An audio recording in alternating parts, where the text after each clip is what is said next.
And go. Okay, here's our sheep brain. And the first thing we look for is cranial nerve 1. And the nerves tend to be whiter. And so this and this is cranial nerve 1, the olfactory nerve. At the end, they have kind of roundish ends. They're kind of thinner, and so they tend to break apart. But this would be the optic bulb. Not optic, I'm sorry, olfactory bulb. And then the part that comes back is the olfactory tract. Now it's going to come back to this lobe, Piriform.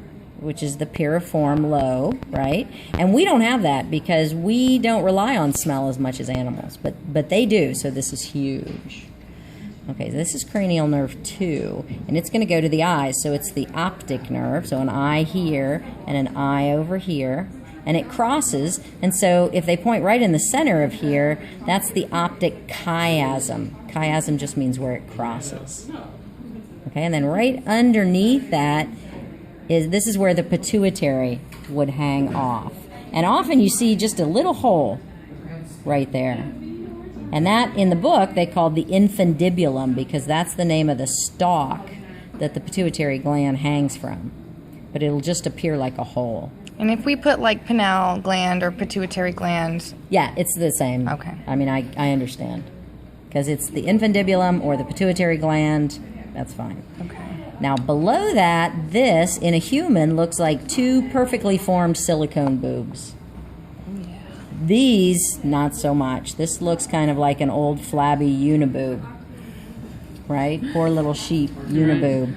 And so it doesn't look a whole lot like mammary, but it is. This is called the mammary bodies. Okay? And it is hanging right below where the pituitary would come out. But it's that tissue. Good. You guys have both taken the quiz, right? Yeah. Okay. And then right off to the side, this white tissue is the cerebral peduncle. So this is the white tissue that connects the brain stem to the cerebrum, the surface part of the brain. Now the rest of the cranial nerves. So we did 1, we did 2. This one is 3. And we don't have one on this side, it pulled off, but this is 3. Oculomotor nerve. I couldn't find 4. You don't really have a 4. It would come right out of there on the side and be really, really skinny like this size. So thin, like a piece of thread. Yeah, you don't have it on this side. It pulled off. Yeah. But that's where it would come out, is on the side. And then 5, you also pulled off, but this is the nub where 5 would come from. Okay. So it's going to be lower, and it's going to be a nub, or fairly good size. And you don't have it on this side at all because you cut that off. Let's see. Here it is. There's the nub. Okay, but again, it's just the nub. The nerve itself has been pulled off. And those are the only 5 that you really have to identify. From there, it comes back to this is 6. And then 7, 8, 9, 10. This is 11 coming up from the spinal cord. And then 12 is up here. These are 12 in this groove. But the only ones you have to be able to identify and name are 1, olfactory, 2, optic, 3, oculomotor, 4, trochlear, and then 5, trigeminal. Which is trigeminal, right? Okay? Nice. All right, so that's from this side. From the other side, this is the cerebrum, and this is the cerebellum. The space between these two. Longitudinal fissure. Right, longitudinal fissure. And the space here. Transverse fissure. The transverse fissure. Now, if you pull down on the cerebellum. Oh, yeah, the butt. You can see the butt. And that perfect little butt. Is superior. This is the superior colliculi. Colliculi. And then the bumps underneath it are the inferior colliculi. So these 4 are called the corpora quadrigemina. Quad is 4. Quadrigemina. So these 2, the butt, are reflexes, based on vision. And these, which are the bumps farther out and lower, are reflexes based on audio or sound. Hearing. Yeah. And if you look above the butt, you can just barely see it in here, and some you can't see it at all. That little nub is the pineal gland. So this is the pineal gland.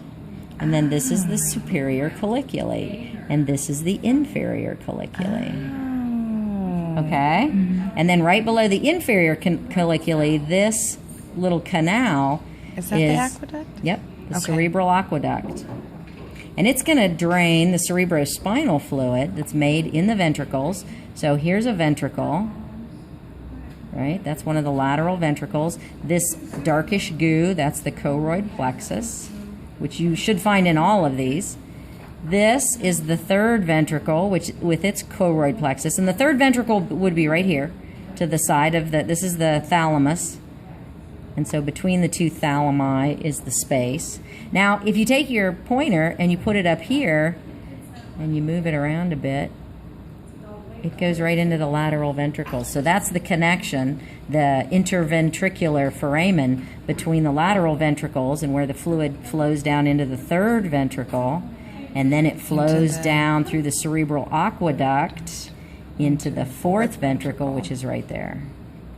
I got one of those questions wrong. Oh, but now you know. Now I know. And then this is The arbor. the arbor vitae, Oh my God, I the almost tree said of mist. life. Arbor mist, yeah.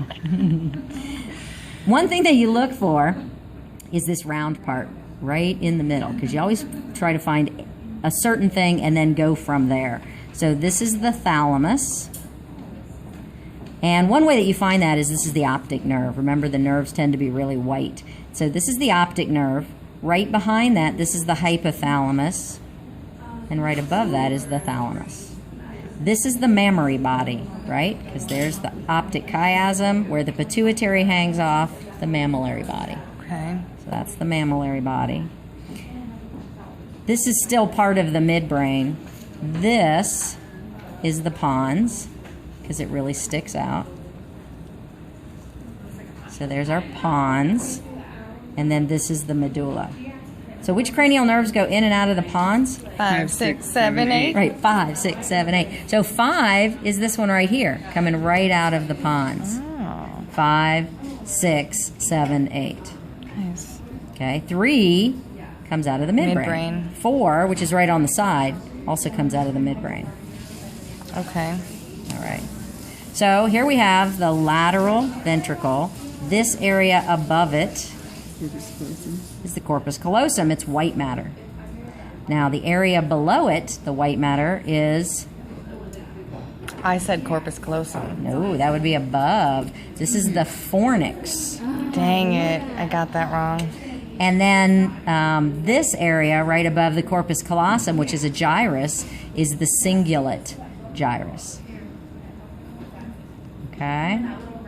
And I labeled some of the tougher ones because fornix you is did. tough. Yeah. You know? Cerebral peduncle. I think that's tough. That's why it was a bonus question. Oh. Yeah. I put piriform lobe. No. Piriform lobe is here. I pointed there. I pointed Sneaky more medial. little. I'm like that. All right. Okay, you guys good with that? Yeah. Now, one other thing down here, on the other, one side, you're going to have an open space. You can see that this is an open space. That's the lateral ventricle. On the other side, you're going to have a membrane. And the membrane is called the septum pellucidum. Septum means wall. And this is the wall between the two ventricles. Right? And that's why you have two of them instead of just one big open space. But still, this is the corpus callosum on top. This is the fornix on the bottom. Okay. And this is the cingulate gyrus. Cingulate gyrus. Yeah, this is still the pineal gland. This is still the superior colliculi, the inferior colliculi, the cerebral aqueduct, Fourth ventricle. fourth ventricle. Okay. Okay. Now, what you need to do is cut. Oh, you did. Good. Okay, now when you cut this, again, you find right in the center this round part. This is the thalamus. And then just in front of the thalamus is the part that looks striped. That's the Basal ganglia. basal ganglia. Right, same thing over here, only it's back the other way. This is the thalamus. That's the basal ganglia. Okay. And you really want to go by these pictures.